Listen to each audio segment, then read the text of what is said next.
Thank you for joining us, Phil. You want to get us started with opening remarks? Afternoon, guys. Obviously, we're back to where we were probably 2 or 3 months ago. Obviously, with the rising cases, we've got two more games this week. We didn't want to take any risks. It's been a busy place around here recently, so no problems with the team or any of the staff, but just wanted to take extra precautions. So apologies for that. I have enjoyed, obviously, seeing some of you live, which has felt a little bit better. But in terms of the feeling and where we are at the moment, I've got to say the last 2 days have been a breath of fresh air in terms of the mood, a mood around the place, considering what we've been through for the previous 5 weeks in terms of the defeats that we were having. So there's been a real buzz around the place, and we're going into the game against Orlando in really good shape in terms of sort of like the attitude and the commitment of the players. And I think what we've spoke long and hard about now is in terms of the attitude. But in terms of the performance levels of now, the benchmark's been set, and we know the levels that we are now capable of and have to maintain. And the best players, the best teams, consistently do that. And we're in a week now where we play 2 outstanding teams.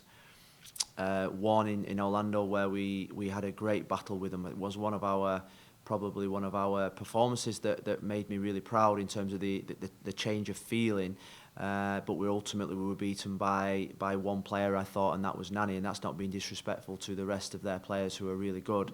But one player produced 2 moments of magic to beat us, which left a bitter pill in our mouth. So this is one where we want the supporters to enjoy. It's a local derby in that respect, and I think the atmosphere in that stadium is going to be really, really electric on Wednesday night. And I said to the players today, if you are a footballer, these are the games that you want to play in. So players are fit, ready. We're waiting on Shawcross, but we're hopeful next 24 to 48 hours he'll improve, be back training.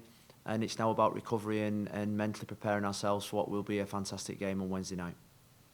Thank you, Phil. If you have a question on the call, please raise your hand. All right, we're going to get started with Michelle.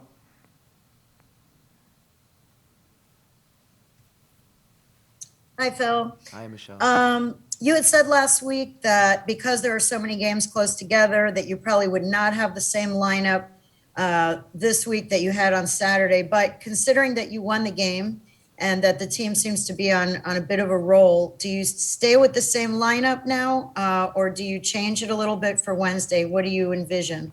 Well, we have to make one change because Leandro's suspended. I forgot to say that in my opening remarks. So we're going to have to make one change. We've got Rodolfo Pizarro back for this game on Wednesday night because he's back from the Gold Cup final last night. So he's back with us tomorrow morning for some light training.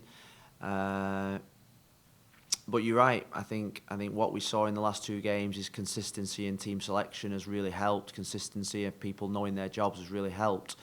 But it is a 3-game week. There were some really tired legs on the game at the weekend, and we've got to make sure that we put the freshest team out there with the ability to go and win the game and take the game to Orlando, and that's what we will do over the next 24 hours. I'm going to leave it to the last possible minute to select the team because we've got Rodolfo coming back, because we've got a few players with knocks and bruises, and the longer that you go away from the game, those bruises tend to come out, and you tend to see how fresh that the team is. So I'll pick a fresh team. Whether that's the same team or slightly different, we've yet to decide on that. Next question, Franco. Thanks, Rafa. Hey, Phil. Franco. Wanted to ask you, you said you're hopeful Ryan is available for Wednesday, but in the scenario that he's not available, if he can't go, with Leandro being out due to yellow card accumulation, what possibilities or what other alternatives do you have there? I know you guys signed Ventura Alvarado. I know Christian McCoon's played at center back, but what other players would you consider there if Shawcross and obviously Gonzalez Pires are both out? Well, we've got lots of options. Ventura and Christian are the obvious choices, but Leadham played there the other night, played as a right centre back, played there for his country in the Gold Cup. twice in a back three. We've also got Gregori, who has played there as well, that can drop into the back three. So we've got options, but I always think that you've got to play as near as damn it to the players in their positions in a game of this magnitude. You can't tweak and change square pegs in round holes. I think we say so. We want to get the best players in the right positions. Now we've got to look at Ventura over the next few days to see, is this game, is it going to be too early? Is it right for him? Will his experience take him through? Or do we go with Christian McCoon, who played really well against him last time? So it's the decision we've got to make over the next 24 hours. But we've got options there. But I also think Ryan, with his experience, will be wanting to get fit for this game and push through the pain barrier of a slight back spasm. Back spasms can clear up literally in the space of hours. So I expect that Ryan will be available for selection come, it's only Monday today. We've got another 48 hours. The kickoff's not till late on Wednesday, so we're going to give him right to the very last minute to make the game. Next question, Steve. Thanks, Rafa. Hey Phil, how you doing? Just with your managerial sort of hat on, when you get a couple of good results off the back of a bad run, is the overriding feeling relief, or is it vindication for what you're doing? Is doing you're making the right progress the way you want to do it? How does it sort of sit with you? Well, I think there is an element of relief throughout the whole club, because you want to reverse that vacuum of defeats. But I think that the feeling that I've had over the last two games and the training and the feeling amongst the club is that, the work that we've been putting in, we're now just beginning to see the rewards. And it's took time, and it was always going to take time. We were assessing what happened from us coming in. We've been looking at it in depth, and we had no pre-season games. We didn't get all our players in at the right moments in terms of sort of like coming back to market. And, it's took time to gel. And I just felt in the last two games, they're just beginning to play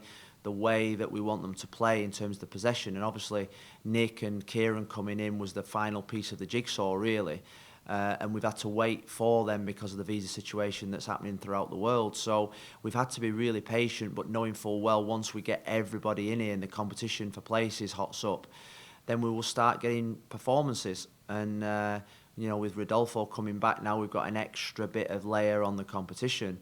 Then I expect the performances to get better. And now we're getting to the point in the season where we're into, it's a marathon. There's going to be no breaks. There's going to be no rest. Teams are going to have to slug it out. And, I think we're approaching it. We're attacking it in the right moment for us. And something that Bruce Arena said to me is that it's not what you do at the start, it's what you do from the middle to the end that's the most important thing.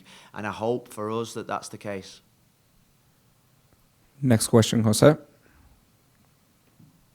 Thank you. Phil, I wanted to ask you, since you mentioned early in the conference about the COVID cases in Florida, have you asked your players to be just a little bit more cautious than what they have already been, knowing that the virus seems to, the numbers are spiking up in the last few weeks? Well, I think what we've done is we've reiterated the fact that we can't be complacent, and I think we've all experienced the last month almost moments when you forget about the pandemic, where you take your mask off, where you don't have to wear masks in places, you've had your double vaccine, you think you're immune to it then, but obviously with the new variant, there's so many cases that you're reading of people that's been double vaccinated that are getting tested positive again. So I think what we've spoke about as a club over the last 24 to 48 hours is just rein back on a lot of the things in terms of visitors to the place, in terms of the lacks of the, obviously people walking around the buildings. So it's an impressive building that the whole world wants to come and see this facility. And we've just had to we've probably got a little bit complacent, but not just us, probably everybody in general in Florida have got a little bit complacent in terms of thinking if you're double vaxxed, then you're immune to any kind of virus. Well, that's not the case, and it's been proven. So we want to keep everybody safe, and we do this not just to keep ourselves healthy. We do it to protect our families and our children that are involved, and the workers and the staff that are involved in the whole club too. So I think it's just maybe we all got a little bit complacent in life, thinking that because you're double vaxxed then you're safe, and ultimately with the new variant we're not. Next question, Tom Bogert. Hey Phil, how you doing? Thanks for taking the time. Hi, Tom. Just a little off topic here. Obviously, the Matias Pellegrini loan was announced today. A quick one. There was no kind of note of is there a purchase option at the end of the loan? One, and two, I guess, what are your thoughts on him and his future here if there's no purchase option? Well, I mean, first things first, we're all sad to see him leave. He's a player that would have given us great options this year. He would have played a lot of football. You know, a big disappointment for the technical staff and for the boy that the situation panned out like it was. You know, I think he has a big future in the game with the quality that he's got, and he's more importantly is someone that's massively important in terms of his personality around the dressing room and the camp. So we wish him all the best. The best thing for Matty now is to go and play football and keep developing, start making impacts. Obviously at his next club. And unfortunately, I think his Inter Miami career is behind him, and we wish him all the best. He's an absolute fantastic young boy, great manners, been brought up really well. His family obviously came down here with him, and we will miss him. He's a popular member of this football club. We're gonna go back to Michelle and Franco for the last two questions. So when you're making the lineup decisions for Wednesday, you have some tough decisions to make with Victor has been playing the last couple games, and he's always a guy who just seems to do what's asked of him. He's always goes under the radar, but he's a guy who, you know, has been very consistent. And then you have Blaise, obviously a World Cup winner, hasn't been playing that much. So between those two, how do you make that decision? What do both of them bring? And then the second part is between Federico and Rodolfo. What do each of those two bring? Because they're different kind of players too. When you're making these decisions for Wednesday, how do you see those two spots? Well, I think when you talk as a technical staff, those are the conversations that take more time than even your tactics, because you're talking about players. Blaise, I think, came on the other night and really helped win us the game. His attitude in training has been like a World Cup winner. Victor, I've got to say, and Victor starts against Orlando. I think he deserves the right for me to say that now. So Victor starts. He's someone that has earned the right to play. He's earned the right to start, and he deserves that. So they are the ones that we talk about in terms of in depth about the qualities of each player and about who's going to benefit the team, who's in the best form, and they're both in great form. So they are difficult decisions, but ultimately that's why I'm the manager and get paid to make those decisions. In terms of Federico and Pizarro, Rodolfo, they are totally different players at totally different stages of their careers. Rodolfo is a runner with the ball, is a connector with the ball, where I'd say that Federico is the type of player that when there is absolute pandemonium, there's nervousness, there's tension, he always looks like he's just so smooth and calm, and he's got something in him with his experience that just helps everybody around him play better. And we need to utilize those qualities at times, like we have done. I think we've played him.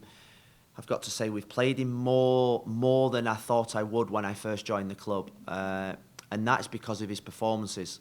His performances has been outstanding. He's played in most games for us. If you're totting up on the appearances for this football club this season, he would be in the top 4 or 5, I'm sure of it. So he knows his worth to the team. But also Rodolfo gives us something really good, and I was pleased that he's made an impact with the Mexican team. So they both give us different things, and ultimately we have to make the best decision. And there are some games that suit Federico more than Pizarro and vice versa. And ultimately, that's where we have to make the right call. Last question, Franco.